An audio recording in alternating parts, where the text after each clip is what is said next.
Қыздар, сіздер менен сұрайсыздар, иә, 4700 пен 15000 марафонның айырмашылығы неде деп, иә.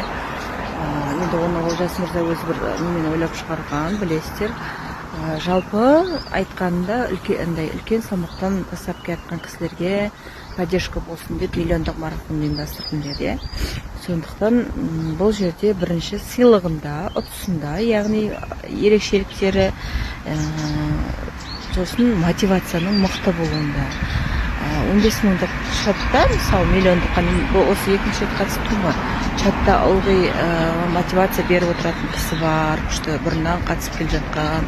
Прямо ол кісі бір идеальный, да, ешқашан бұзбаған, сондай бір нелері мықты, жұмыс істесе де бәріне үлгеріп, чатқа да мотивация беріп отырады ылғи. Сосын чатта ылғи жаңағы шарттарын жасап, сондай жаттығуларын жасап, прямо сондай бір қызу немен жүреді.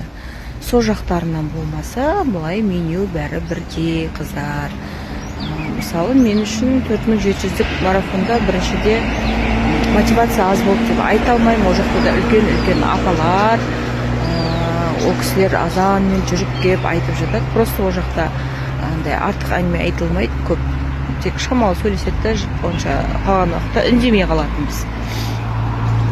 Ал мұнда 15000 миллиондық марафонда біздер қыз қайнап жатады. Қашанда чатта ашып оқысаң, прямо кейде қуанып кетесің.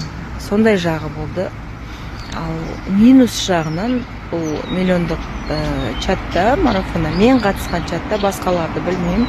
Енді миллион туралы әңгімелер көптеу жүріп кетеді да кейде. Сол жағы ғана атак өте күшті болды. Бұл марафон құдай қаласа 2 күннен кейін аяқталады.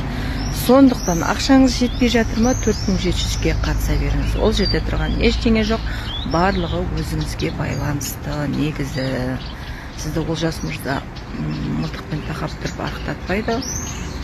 Өзіңізге өзіңіз ие боласыз, жауапкершілік аласыз. Барлығы сонда, қыздар.